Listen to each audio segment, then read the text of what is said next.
Great, thank you. Okay, awesome. So, hi everyone. I am Mia from the Portland Global Shapers Hub, and this is the second installment of our Doughnut Economics Shape Shops. I'm going to talk all about Doughnut Economics in this intro and kind of what the intention behind our project is. So let's get into that. So, who are the Global Shapers? We're a group of young people in Portland who really care about this city. And every year we come up with a project that's intended, usually it's surrounding sustainability, but it's intended to encourage sustainability and social justice efforts in the city. We're always recruiting on a rolling basis. So if this sounds like a group that would be interested in, yeah, you would be interested in participating, you can always email us and we'll have one of our recruitment officers, either Bryce or me, reach out to you and tell you more about our hub. So this year, our project is surrounding Doughnut Economics, which is a really exciting equitable, sustainable development model that was created by Kate Rayworth in 2012 at Oxfam as an explicit alternative to GDP as an indicator for the success of the economy. So Kate really realized in her development work that GDP was used as an indicator for the success of the economy, and that other impacts that the economy was having on people and the environment were being externalized. So she sat down and drew this new model that takes into account these 9 critical Earth systems that are based on a really important study that happened in 2011, I believe, where all of the environmental systems that must be in place to maintain Holocene-like conditions. So the Holocene is the stage in Earth that has really reliable seasons. And that's when the agricultural revolution happened, because the seasons were so reliable, conditions were so ideal that people were able to farm, and humans and nature were able to thrive cohesively. But now we've moved into the Anthropocene, where we're treating, the ocean and the skies as open sewers and mining the land for whatever we want, and it's thrown everything out of balance. So this ecological ceiling is really looking at, okay, what systems need to be in place for us to be in balance, while the social foundation, this inner ring, is looking at they're based off of the UN Sustainable Development Goals, and they are more of a social foundation. So what do people need to thrive? And then this space in the middle, where you're meeting the social foundation and you're not overshooting the ecological ceiling, is the donut. And this model can be scaled up and down, from communities to cities to states to countries to the world. And probably the most popular scale that it is implemented is cities. And a lot of cities across the world have adopted it in what they consider while they're doing economic planning for the city. And Portland is one of those cities. So we heard about this and we wanted to kind of take stock of what the different Doughnut economic initiatives were in Portland. And we found that a lot of the work was being done by individuals and businesses and also government organizations in Portland to really incorporate this donut philosophy into their work. So we designed these shape shops for people to come speak about the donut related work that they're doing, educate people on the donut model, and then have discussions around, okay, how close are we in Portland to being in the donut? And we wanted to create kind of a living document that is keeping track of all of the people, the groups, and the initiatives that we are discovering throughout this process, and forming partnerships with them, but also, creating this living document that's keeping track of them. So we came up with the Portland Doughnut Canvas, and this is what we'll be working on Miro after Terry's presentation, where we're breaking every donut shape shop down into a category. This one is on land conversion, because that is what Terry is an expert in. And we're looking at how this category intersects with other categories on the donut, specifically in Portland, and then mapping these different categories onto the donut canvas and sharing it with different organizations that we've identified who are really interested in involving the community more in their donut related work. So that's the Portland Bureau of Planning and Sustainability, Prosper Portland, and other groups that are really shaping the development of the city of Portland are interested in hearing what you all at this Shape Shop have to say and where your knowledge is at and what questions you have so that they can better involve the community in the projects that they're working on. So that's what we'll all be working on, and that's why we asked you to create a Miro account, because that's what we're going to be using to add to that. Now I would like to introduce you to our speaker, Terry Campbell. He is the Director of Business Development at Sustainable Northwest Wood, and he will be talking about kind of how Doughnut Economics relates to the wood industry. I know many of you here are familiar with the fact that we are currently undergoing a lumber shortage, and that's a really interesting case study for looking at biodiversity loss, land conversion rates, freshwater withdrawals, and other things that have to do with natural resources in all of the categories on the donut. And then after that, we'll do a brief Q&A with Carrie in case there was any follow-up questions from his presentation. And then we'll move into our discussion questions and filling in the donut canvas. So without further ado, I'm going to let Terry hop on here. I think you should have permission, Terry, to share your screen. Let me know if you don't. Great. Thanks, Maya. Terry, we can't hear you very well. Is everyone else? Oh, maybe my volume was just down. Never mind. Is that better? Can you hear me? Yeah, great. Cool. Well, thank you for inviting me to come and talk a little bit about Sustainable Northwest Wood and how, whoops. Hold on one second. I need to fix that. That's not gonna work. There we go.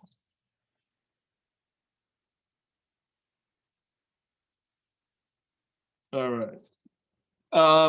So let's see. So you can see that now? Good. Okay, cool. So Maya reached out to me a few months ago because I had read Kate Raworth's book last summer and joined the Doughnut Economics forum. There's a whole group you can join, and she found me in Portland, and the reason I read the book was because here at Sustainable Northwest Wood, we've been trying to help organize a little bit more some of the benefits that we feel like our company brings to society and to the environment, and sort of more importantly, even more, would be just to the sort of business ethos in general. So, and the donut philosophy has been mostly rolled out by cities, like Maya said, and has been mostly approached that way. But there are a couple presentations that kind of help show how it can be applied to a business. So I'll get into that in just a bit. But one of the things that makes Sustainable Northwest Wood, which is a for-profit business, has a balance sheet, unique, is that it was started by a nonprofit. So in the 2000s, the Sustainable Northwest, which is a nonprofit entity here in the Pacific Northwest, they had a program there called Healthy Forest, Healthy Communities, which was really about assisting small and medium-sized, family-owned mostly, forest products companies in rural communities, to help them with business financing and accounting and marketing and some sales and sourcing of material. But one of the caveats was that those businesses needed to be involved in sourcing raw material, logs and whatnot, in a sustainable way, and that can kind of come in a couple different forms, whether it's FSC certified material or from restoration projects on public land. And so this Healthy Forest, Healthy Communities effort was really focused on these smaller businesses. And after about 8 years, they realized what they really needed was a for-profit business that could be in a popular area, a metropolitan area, and we could buy these products from these rural parts of the region and go out and talk to people at city level or home builders or general contractors or architects about all the products that are available and the different backstories about what's bringing them to market. So that's why we got created. And so we are a for-profit business owned by a nonprofit. So we have a very unique sort of business structure and set of ethos that follow along with that. And at the end of any given year, after our bills are paid, we kick money back to the nonprofit to help continue their work. And their work is diverse. Their work is still active in finding better ways to manage forests or to restore forests. So they have a forestry program. They also have a rural renewable energy program, which has been really active. And we're actually going to be partnering with them. We've just had the first meeting to help some of our rural mills figure out how they can sort of move to sort of a net zero renewable energy business model. A lot of them use diesel or are kind of on phase 3 electric. And so that rural renewable energy program is going to be really active in helping us kind of reach one of our larger target goals as a company. And then they have a whole group that works on water issues. So it's a great synergy. We love working together. And so the for-profit, as far as land conversion and biodiversity, obviously forests have lots of biodiversity, some of the most biodiverse parts of our planet. And by a lot of the forestry that happens or is practiced sort of doesn't really take biodiversity into account. And hence, sort of you get your classic industrial forest land, and it's pretty low on biodiversity scales. The picture in the bottom left corner here is Ellsworth Creek watershed out in Southwest Washington. And so just as like a sort of case study little project, the Nature Conservancy owns this property. It's 7,800 acres, and their goal is to take it sort of back to what it was 500, 600, 700 years ago. And so they're trying to restore converted land that was cut and replanted in some areas and converted to an industrial landscape. They're trying to convert it back to more of a natural landscape with all the big flora and fauna. And so to do that, they've needed to selectively log or thin some of the areas. And they've been doing that under the prescription of the Forest Stewardship Council Forest Management Plan. But that's like one of the areas we get some of our Western red cedar from is that type of restoration project that's on a very large scale. Up in the left-hand corner, you'll see that tree. That's a juniper tree, native to the north, native to Eastern Oregon, but due to human activity, humans were converting grasslands into grazing habitat for cattle and into agriculture. And so what was naturally part of those grassland ecosystems was a periodic fire every 2 or 3 years that would come through and beat back any intruding species. And so for centuries, right, that fire kept those juniper at bay. And as humans, mostly European descendants, moved into that area, they sort of suppressed that fire and took it out of the natural ecosystem. And so juniper trees kind of grew out of the mountains and into these grassland areas and displaced a lot of that sage rangeland that you're kind of maybe commonly seeing when you're driving out that way or what have you. And so this land was converted sort of by human activity, and now there's a big effort to cut the junipers out of those grasslands and restore it to restore the native rangeland. And I can go into a lot of detail about some of the sort of science behind why that is, but I mean, juniper trees are really water hogs. They really they cause a problem for sage grouse. Sage grouse habitat is really lost because they're used to living in the grass and they nest in the grass. They're not like other birds that nest in trees. So what you can see right there, it's a perfect example that a juniper tree will send out these root system that kills all the grass underneath them. and doesn't really allow, it kind of fractures the grassland ecosystem. So we're kind of at the end of the chain of other people that are restoring, cutting those trees, restoring them, and then we're sort of on the end where we're selling the products and talking to people about what they can be used for and that sort of thing.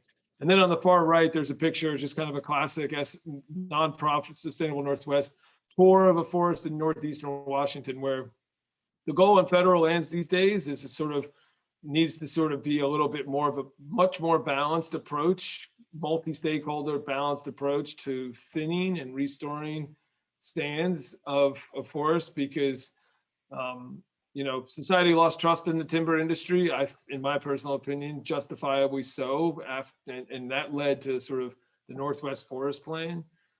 And so since about since early 90s, 30 years on, over 30 years now, you've had a lot of forests that were planted and then not managed or not anything done to them. And they're really unhealthy right now. You can go anywhere in the Northwest. I mean, I was just cycling yesterday near Oak Ridge, Oregon, through an area that was like definitely replanted and hasn't been touched. And it's all these little trees that are like struggling for nutrients. And it would be much better, from forest managers I know, if someone could go in there and open up the forest a little bit and selectively log and thin some of that out to, like, allow more of the nutrients to get some of the trees to be bigger. And so, and if you think about like fire mitigation or carbon release, I mean, our federal lands in the West are humongous.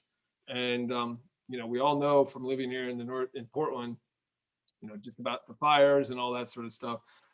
It's a natural part of the ecosystem, but the way that we've sort of not really managed the forest, again, based on distrust in who was managing them in the first place, we've really sort of set ourselves up for a really potentially large carbon releases and like lots of high intensity fires going forward. So anyway, the nonprofit works on a lot of that stuff, and we're kind of like there in an economic business role to when there needs to be funding to kind of help restore things, because very few of these projects get paid for by the government. We try to find economic models to kind of make those things work. So this is kind of a little bit of a lasso around our wood basket that we source material from here at this company. And we're really excited to talk to people about the different species of wood that live out here, and you can kind of buy local, and sort of buy local is by far like the first best thing anyone could do.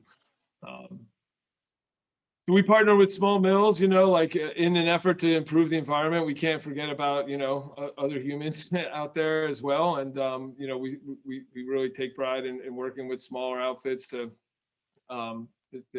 provide them with an outlet for materials, and to provide them with, income for their families and their communities, and a sense of independence, and all the things that come from sort of the values of work, if you will.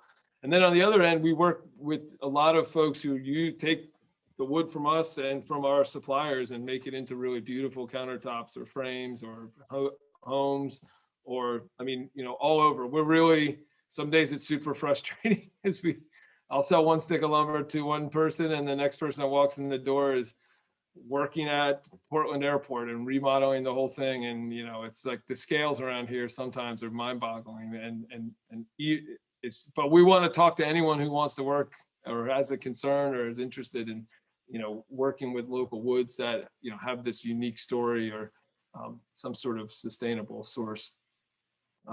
So we really just leave the door open for anybody to come in. And so that's kind of put us in this pretty interesting situation whereby we've been around since 2008. So I guess it's 13 years now. We've built this nice centerpiece point where, again, we're a lot of different mills in the region we're buying from, and some of them are large, because some products that, commodity products like plywood and lumber, the stuff that's really become expensive today, that's only really made by really big outfits, but they have a sustainable story to share themselves. So, and then on the other end, again, working on multiple different types of projects on the other end. So we've just become the center point, and I feel like the president has done an amazing job building this company. But I think what he and I are looking at now is all the sort of tendons and the ligaments that connect all of what we do. And so this is where we're starting to embark a little bit more on and using the donut to help kind of organize some of our thoughts. And so if you read, there's a little good video. If there's a good video, Kate Rayworth has done on how to use the donut for businesses. So that's what the signpost on the right is. And then this was my old little office that I had, and I had this up there, and was trying to figure out like, well, okay, well, on these 5 criteria, like where do we fit? Like what, what are we doing that, if you need to be concerned about your governance, all right, well, what are we being? How's this company being governed and financed and ownership? So I'll get into that in just a sec. So this is kind of like our dashboard, our donut dashboard, I'm calling it. And so it takes the 5 criteria that Kate outlined. So purpose, network, governance, ownership, and finance. And it, it attaches value to those. So that's our purpose. It's at the middle of what we do. It's our North Star. It's our heart. It's right there in the middle. And then, the network that we work in, it goes all the way back to, organizations that work on the land. So, we're involved with a lot of nonprofits that are, focused on, like the Nature Conservancy, for instance. We not only do we buy cedar from them, from their restoration projects, but we also worked on their new building. They built a new LEED building here in Inner Southeast called the Oregon Conservation Center, where they have land in Eastern Oregon that has juniper on it, and they had that Ellsworth Creek, and we were able to work with our mill network and bring material off of both of those lands and through our mill network and into their project. So they've got juniper decking and juniper siding and juniper furniture on the inside and Western red cedar decking on the deck, and it's all stuff off their land and sort of through, and that is benefiting the restoration efforts there. Another cool part of our network, we do a lot of green building work. So the International Living Future Institute, they're based in Seattle. They have a super great mission around the building and construction world, and really talk about regenerative design. And it's not just about doing less bad, but it's about doing things that are regenerating the world, and design and architecture and shelter. Basically, you're getting it down to like one of the basic needs of humans. And so we work a lot on their projects, which are really aggressive. Some of them you have to have there's one project going up in Portland called the PAE building. It's a commercial building downtown. I think it's 5 stories, but it's going to be sort of net zero water and energy. Like that's just like prerequisite. Like you can't have, they are connected to city utility, but only for case of an emergency or something like that. Like they're not even allowed to pull power off it if they want to maintain their certification. It's so all the water that they're going to use in that commercial building, they need to like capture on the building footprint. It's a pretty aggressive design, but super awesome. Another part of their network is this Willamette Partnership, where we're working. They have a program there called the Oak Accord, and for people that know about wood in this region, Oregon white oak is a native species that has lost about 95% of its habitat due to vineyards and home development and just sort of general development over a long period of time. So the Oak Accord is an effort where with vineyards where they are trying to create more oak habitat, so more native oak habitat in the valley. And Sustainable Northwest Wood, since we sell products that are derived from some Oregon white oak trees, we are now we have been for 2 years, kicking in 10% of any Oregon white oak sale to the Oak Accord. And with that money, they're going out and replanting, sensitive oak habitat to kind of bring that back. Sadly, we kind of got that program started right before COVID hit. So we're supposed to go out on a couple of different oak sapling planting parties, but they haven't happened yet. So I'm kind of more hopeful for this year. But yeah, so we work with a really kind of nice network of different nonprofits in the region. And then governance. So we are in the process of getting a B Corp certification. I think they look at us a little differently than other companies because we do have that nonprofit sort of origin story. And so our president has been kind of going back and forth a little bit, trying to figure out how to answer a few different questions, but it is a work in progress. And I'm confident we're going to get there. So that's going to be exciting. And then the ownership of our company, is the nonprofit. They own us. They don't kind of do day-to-day business management. It's more, a little bit more removed from that. But and then the last part that Kate warns people about being involved in or not being involved in, just being cognizant of, is your financing, how you're financing a company. And our financing was unique. It was financed initially by two foundations, again, nonprofits. And those grants have been paid off or forgiven at this stage. So, and that's through hard work and, sort of, classic, entrepreneur, small business, bootstrapping, like just make everything go a little bit longer and further and so on. So, so then this other part of these dashboards is less related to the donut, but certainly just to kind of highlight a couple things on where we were focused mostly is on that left, the kind of orange. That's where we were focused for so long, is like these products we offer. How do we know they're really, meeting the goals that, that we want, and that, that meet the values of the nonprofit. And so, so these are, sort of some categories or buckets of where lumber comes to us, or where different products come. So everything's local, as you saw from the map. Some material comes from fire or pest salvage. So we do get this beautiful blue pine that comes from trees that have been killed by the mountain pine beetle. And those trees are now 150 feet and dead. And if there's a lot of them and they're near homes or businesses or campgrounds or near a highway, they could fall over at any time. So salvage logging we don't grade it as high sustainability wise, because it can be certainly taken advantage of, and has been sort of well documented recently about some advantage or miscommunication around some of the fire salvage that's been logged, along highway corridors, near Detroit Lake. But it is a thing in the sense that, like, it can be done right. We buy from a couple mills, and we really trust them, and we ask the questions about where you're getting it from, and like to make sure that we kind of have the backstory on it. So I don't grade it as highly as sort of the restoration or the FSC products we offer. Restoration work is pretty obvious. That's mostly the juniper, but then some of the pine can be restoration as well. So, if you've got mountain pine beetle and some, a forester or landowner thinks that they can like cordon that off, or they want to take down some other trees to, like, make sure the beetle doesn't spread, I could see that as being restorative, but it's mostly juniper related, I would say. And then the kind of ratcheting it up on the land, like the FSC part is the FSC products. I mean, it's by far the most stringent off the shelf certification program. And yes, it definitely has some warts, but no program created by humans is 100% perfect. Let's put it that way. But if you were talking about large to small scale forest management, and a way for the market to have a preference, and a preference that actually has some value to it, FSC is kind of where it's at.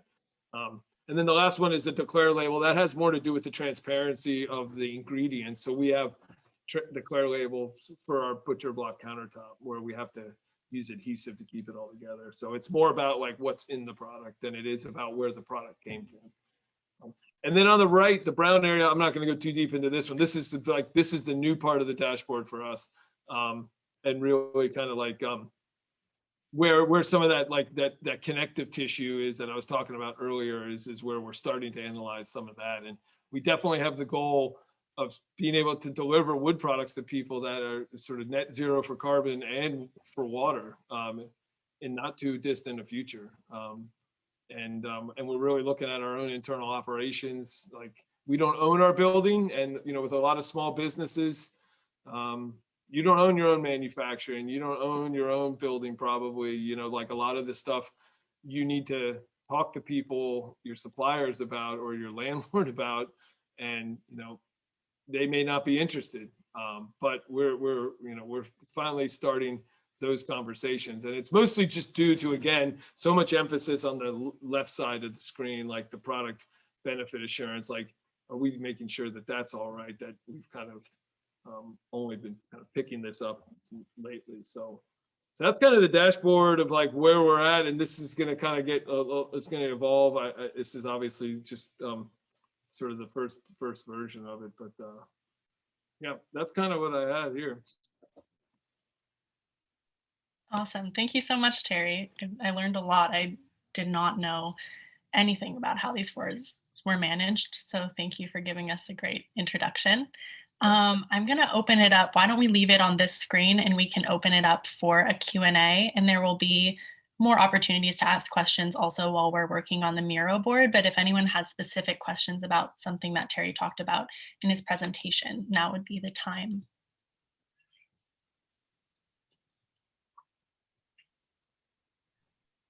Terry, I've got a question. Can you talk a little bit more about the ownership structure and how exactly that works with the nonprofit owning a for-profit organization, and who are, I mean, I guess, is the nonprofit considered the shareholders in the organization in that structure? Can you just talk a little bit more about that? That's really interesting. Yeah, no doubt. So the nonprofit's board is the ownership group. And yes, they own, I mean, the board changes obviously, but the board and the nonprofit organization are the shareholders of the for-profit. We have our own board too, and there's some overlap there, intentional overlap. And so that's kind of how it's structured as far as sort of the taxes are concerned. We still pay for-profit taxes, corporate taxes, and all that sort of thing. But the nonprofit, I mean, I'm technically, I think, an employee of the nonprofit if you chased it far enough up the chain, even though I was hired by the for-profit. Does that help out a little bit, or is there? It does. I guess I'm also curious, like, as you're planning in the for-profit organization, how does being owned by the nonprofit like influence your decisions on where you're going to invest and how much you're going to invest and how much you're going to try and balance, the quote unquote traditional business metrics like you've got listed there, growth and profitability. You bet, which I totally blazed over. So that red box is sort of not something Kate Ray would put on a slide probably, but it's something I think we're going to probably still track a little bit. But I would try to, intentionally diminish it and just kind of like hide it, even though I put it in red, just because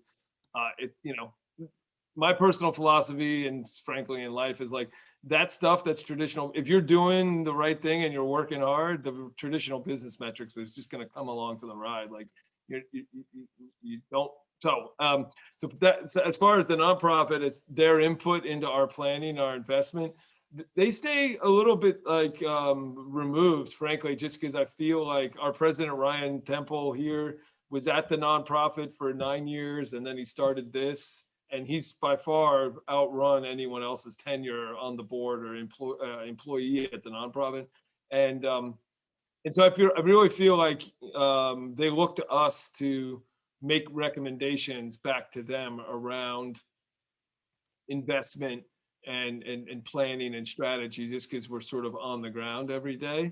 There is some nice synergy though, whereby, for instance, we had one call about our efforts to sort of make those tendons and ligaments more responsible, if you will. And we were able to do that with people on the nonprofit who work in this field all the time. And they gave us advice. I mean, within 2 weeks, we're signed up for a community solar program that's sort of helping us understand that we contributed to a solar panel farm in Salem. And it's not new additionality, but it's certainly a little bit of an not really an offset program. It's true financing of solar renewable energy. But so, it's just kind of like we have colleagues that we can call upon that help us kind of see something, different programs out there that we can get involved in. And that's really nice to have without, it's just kind of a familiar voice. So as far as the business planning, with the guidance from the for-profit or the nonprofits board is not, it's not a lot. And I think they just are happy at the end of each year that we're turning a profit and paying our bills. Great, thank you for that. And thanks for calling out that, like, that's kind of the whole point of a lot of Doughnut Economics, is sort of stepping away from some of those quote unquote traditional business measures and or Econ 101 things as your focus. And so I loved your point about if you're doing all the rest of the stuff, that stuff in the red box should follow. So Yeah. thank you. Sure. Thanks, Terry. I also liked your point. It seems like being owned by a nonprofit also allows Sustainable Northwest Wood to take on projects that wouldn't necessarily seem like they fall under your company's purview. It kind of allows you to take a wider reach. Would you say that that's true, and just kind of take care of the network that you've built through your company and see some intersectionality there? Like maybe this project doesn't have to do with wood, but it still matters to us because it's part of our overall kind of purpose of the nonprofit. Indeed. Yeah, indeed. I mean, I think that, the juniper is a perfect case in point. It's never going to be a product that big mills get involved with, because it's really finicky to log. First of all, I've talked to a couple of juniper loggers, and it's a real pain in the butt because it's limby. Like the trees, like they limb out at like knee level. So you got to work your way into the main stem. And then when you get to cutting it, like if anyone's ever like hiked around out there, it's like really fibrous and it sticks to your clothing. It's no big mill. And then once you get into the mill, it's like fibrous again, and it can gum up your like dust collection, which doesn't sound like a big deal to me sitting in Southeast Portland, but that's how fires start in mills. And so no one would have started a juniper sort of industry. It had fits and starts in the sort of 80s and 90s, and it only took a company like this to actually put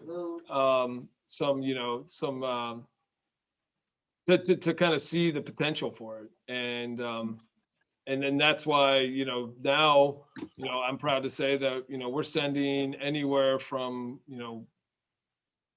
1.2 to $1.7 million in money to juniper mills in Eastern Oregon, right? Who are still struggling, some of those communities, to resurrect themselves after, the logging mills closed and stuff like that. So, yeah, no other company in the wood products business would have been able to do that. So, yeah.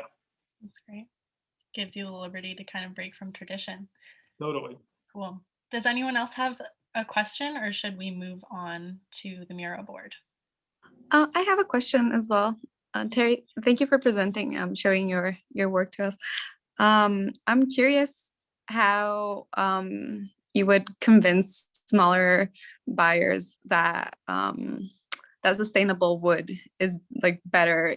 I'm assuming it might be more expensive than like the traditional lumber that we might find that is not sustainable. So I wonder if you have like something special to make people prefer that.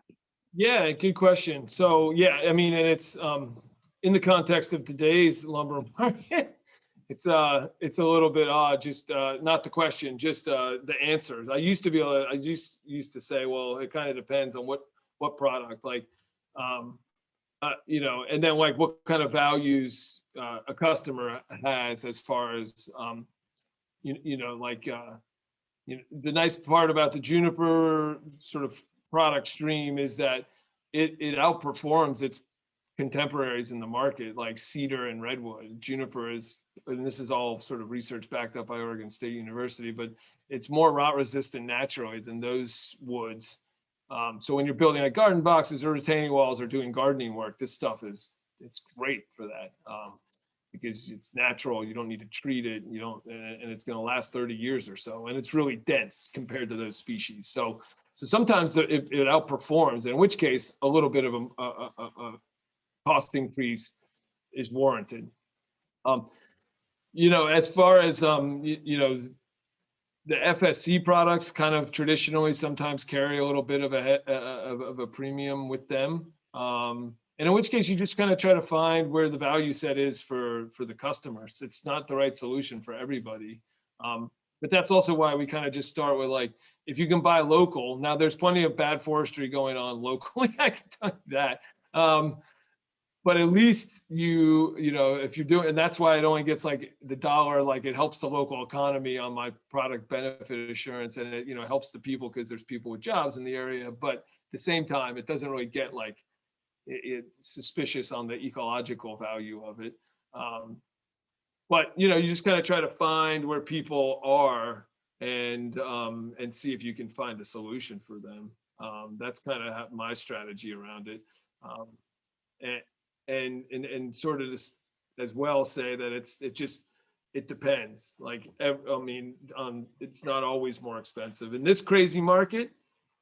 We've sold projects in the last 2 months where the FSC has been cheaper than non-certified materials, and it's based on nothing to do with the environment. It's based on the fact that, like, you know, some bigger lumber and plywood suppliers in the region, they're changing their pricing 2 or 3 times a week. We're changing ours, you know, once a week, once every other week. So if you buy something from me today, I might have bought it 2 weeks ago. And so my price is based off of that. Whereby if you go down the street and you buy it from another lumber yard, they may have bought that stuff earlier this past week. And since the pricing has just gone up and up and up, their pricing is reflecting that more recent price. So there's definitely winners, and it, you know, in that world where we've been selling some FSC products on par or less than the standard. But yeah, I mean, I think in the end, like, it's all just about values and just trying to figure out like where people are at and seeing if there's a solution for them, and that's, you know, kind of my job on a day-to-day, to be honest with you. Well, thank you. Mm-hmm. Okay, last call for questions before we go to Miro. Going once, going twice. Sold, we're going to Miro. All right, the link is in the chat, and I would love for you all to click on it, and I will share my screen with the Miro board on it, and I'll walk you all through it. I will firstly say that this is a resource for everyone here today, everyone looking at the recording. You're welcome to look at this Miro board and add to other categories when we're not doing shape shops. It's really to try to, you know, map on these categories that are very specific to Portland to get a better idea of where we are in relation to the donut. So let me show you how we're going to navigate this. So you'll see these sticky notes down here. We're going to be working primarily today off of stakeholders and categories that Terry talked about in his presentation. And so if you want to, if there was a gap identified during his presentation, say, you know, an example would be when he was talking about how a lot of these forests are left to just grow on their own, and there isn't a lot of forest management, right? Forest management would be a gap. So you would click on it, Control C, copy it, paste, come over here, write your answer, and then put it onto the appropriate place on the map. And we can make these like as small as we need them to be in order to make them all fit. And then we can zoom in as far as we need to go to see them. So let me really quick go over like all of these categories. And if anyone has any questions, let me know and I can answer them. So gaps, I just explained the things where it seems like things aren't being managed properly. Targets would be like, say, if we know that we want a certain portion of forests to be FSC certified, or we want a certain portion of forests to have biodiversity in account, things like that. Responsible parties would be like the FSC people who are responsible for managing these resources. Stakeholder groups, as in folks affected. So this would be like mills or people who, you know, are impacted when there is a shortage of this resource. And And then also people who, responsible parties also includes people who kind of profit off of this resource and are in the industry, right? So businesses who are responsible for it. Questions is just like knowledge gaps. I would love for people to, share this out loud, say like, I have a question, I don't know this about this, how this resource is managed. We can discuss them and write about them on this tab. And then news and initiatives, this would be like news, like we have a lumber shortage, or a certain group is doing a new initiative that's relevant to this category. That's where this would go. So yeah, we can kind of say them out loud. I also have discussion questions up here, which will help us identify various stakeholders. So to identify stakeholders and intersectionality, who and what is harmed when this boundary is overshot, if it's an ecological boundary, or isn't met if it's a social one, right? So Terry talked a lot about how jobs are impacted when there's lumber shortages. So that would be one example. Who profits off of this resource? Can everyone access this resource equitably? Identifying responsibility, what people and organizations are or should be responsible for managing, maintaining, storing, and funding this life-supporting resource. And then 3, identifying policy, what regulating bodies and policies are relevant to this resource.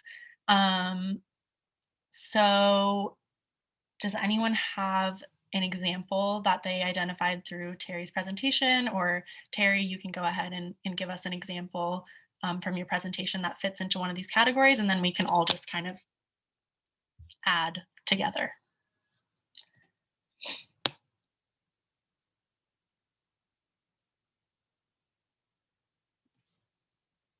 Does anyone have any questions? I know this is kind of a lot. I can explain a little bit more. Hi, yes, thank you so much.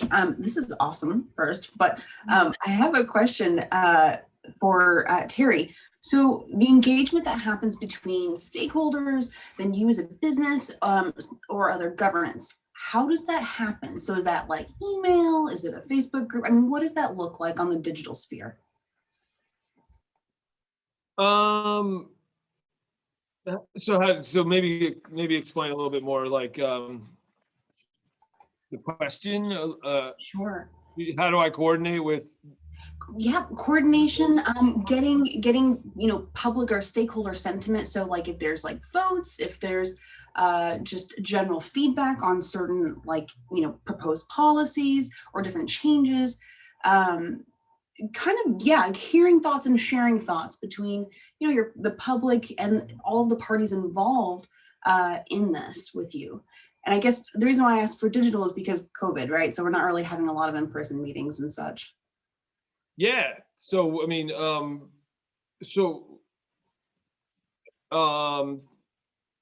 it's definitely, it depends. So like if there's an organization that wants to work with us, then by all means, I mean we're happy to hear from them, and and we can set up a Zoom call or do it in person. So we're using a little bit of the old school. I mean, I haven't been out to coffee in over a year with anybody, which is kind of a bummer. But yeah, I think that we are using Zoom obviously to do meetings and stuff. We are also hosting a once every other month or once every 3 months sustainable wood stories, sort of podcast type of thing, a Zoom event where we're rolling out different stories about what's going on in the woods and whatnot. As far as our direct stakeholders, our mills and our customers, it's sort of business as usual. And then as far as how we're making business decisions and qualifying the sustainable value of a new product or something, we're kind of we're sort of always in the hunt for that. So I mean that's something that we would collaborate with somebody via email first probably, and then maybe Zoom. And if an outside, we have a lumberyard here, so we can do outside meetings under the shed if it's raining and still stay outside and 6 feet apart and all things safe. So, so yeah, it just kind of depends. It just kind of depends on what the interest is and, yeah, and where the person might be. Sometimes people are far away from Portland, so. Fair enough. Thank you so much. I appreciate your answer. It was a very, very large question. I appreciate that. Yeah, no worries. Yeah, like, yeah. So, I would say that for the Miro, one of the sort of gaps in biodiversity laws is for me is it's like, I mean, around forestry is just the fact that our forest laws in Oregon are really, really lax. That's so, interesting. Can you talk more about that? yeah, I mean, so California, and I mean, this sort of generally accepted by most foresters that I'm friendly with, and you know, they're probably less on the high intensity side, but basically California has the most stringent forestry laws, and then Washington and then Oregon is third. And you know, it has a lot to do with the fact that there's the forest products industry is pretty powerful in Salem. And you know, it's and so that like and so like I don't even know if, you know, there are some biodiversity measures in the laws, but if you don't have strong laws like at a policy level, just like a strong baseline, then a lot of the voluntary measures that we're talking about, meaning, you know, going above and beyond, like FSC is above and beyond what the state law would require. That just makes that much further away. So to the person that asked the question about, you know, the cost difference, and an FSC cost difference would come down if the state required everybody to manage to a higher level, right? I mean, that would just push it closer to that, you know, voluntary step. So I don't really, I feel like if there, I feel like there is biodiversity loss in the forests in Oregon, and I feel like it's on the non-federal land, it's directly related to, you know, lax laws around that. So that would be one of my gaps. And then like, yeah, so I'm gonna put that. Are there like lobbying organizations that have a name who are lobbying against FSC certifications? Yeah, I mean, and then there's just, so like, here's like a little bit of homework. Like if you go onto any search engine and type in the cutting, and I can put this in the chat. It's a series that OPB and ProPublica have been reporting on over the last year and a half, and it's all about the forest products industry in Oregon, and you'll be somewhat disgusted at some of the articles. There are like, there's an outfit called the Oregon Forest Resources Institute that goes around and talks about how good the forestry is in Oregon.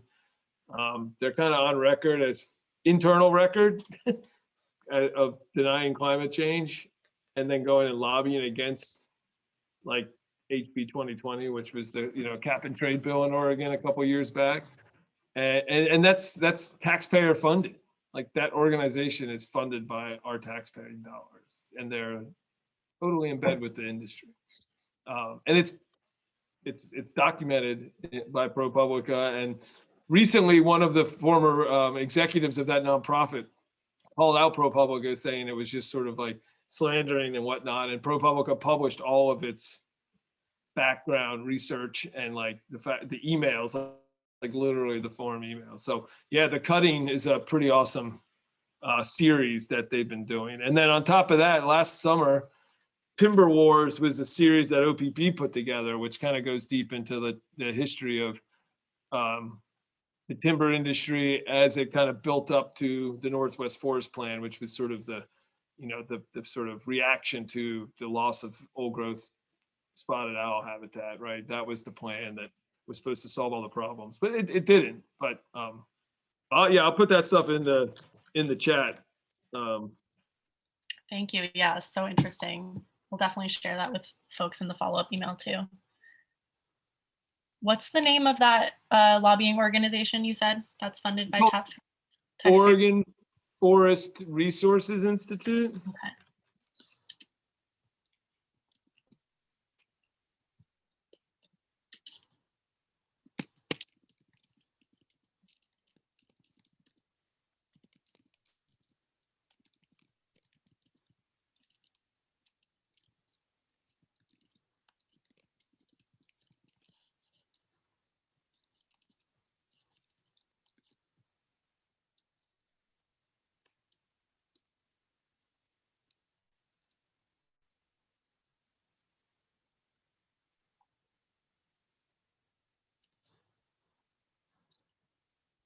I'm going to put here, Terry, on news and initiatives, the sapling planting project that you talked about for the white Yeah. oak, just because I'd love to follow up on that.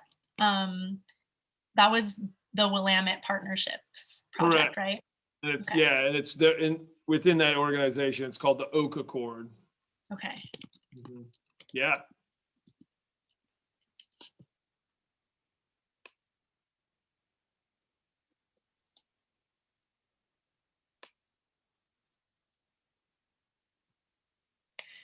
One question I have, Terry, is if the nonprofit or your company works with Indigenous groups. Yeah, so the nonprofit does a little bit more than we do. Whoops.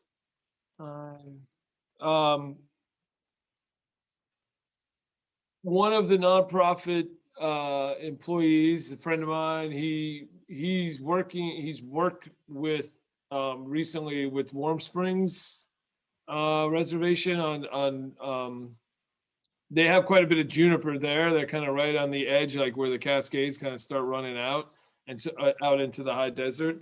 And so so again, it's like nice to have that organization there to kind of do the outreach and to like, and they met at a meeting around fisheries, I think is what, and they just got to talking and, you know, juniper is 35 gallons of water a day, a mature juniper tree can drink. And so it's like, fish scientists want that stuff out of there too, because it's, you know, not really allowing salmon to get restored. So they started talking about that. And then it sounds like maybe next year, there might be some juniper coming through us that's from Warm Springs. There is also, so some of the Native American, some of the tribes, most of them in Oregon don't really have forest products manufacturing much anymore. Like Warm Springs used to have a big mill. But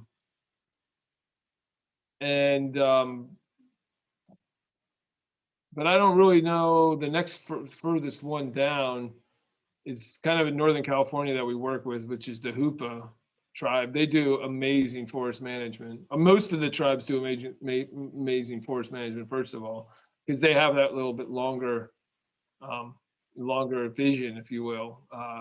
Not the quarterly earnings that like a lot of public companies have. And so the Hoopa is in Northern California, and some of the Doug fir we sell definitely comes from there because it's really nice. And again, like it's really nice. It's got, you know, it's probably from an older tree that on the face of it, you'd be like, what? They're cutting old growth. But, you know, when you talk to ecological forest managers, you know, what they're looking to do is they need to manage a mix of ages and species all in perpetuity. So, you know, sometimes taking an old growth tree down allows 3 middle-aged trees to grow up, and maybe that tree had like some sort of rot in it and was going to fall over anyways. But they're not doing like, they're not high grading, right? They're not just taking the old growth.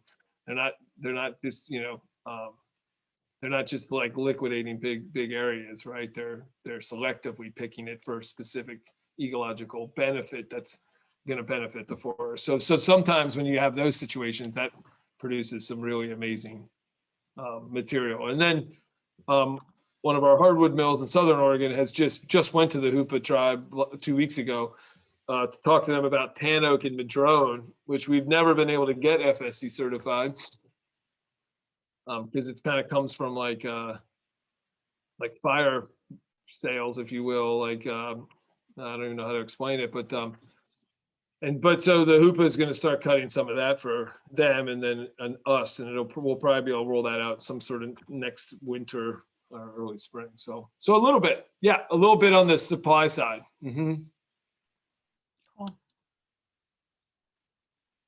Well, I'm going to acknowledge that we are 6 minutes past 7, and that if folks need to go, that is totally fine, and you will continue to have access and can continue to add to this donut canvas. Thank you all so much for coming. Let's do, Terry, I don't know if you need to leave, but if folks have more questions for you, now would be the time to do them, because we will be closing in a few minutes.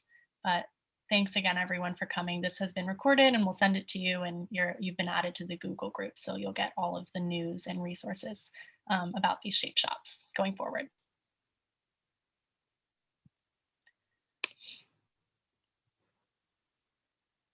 Hello.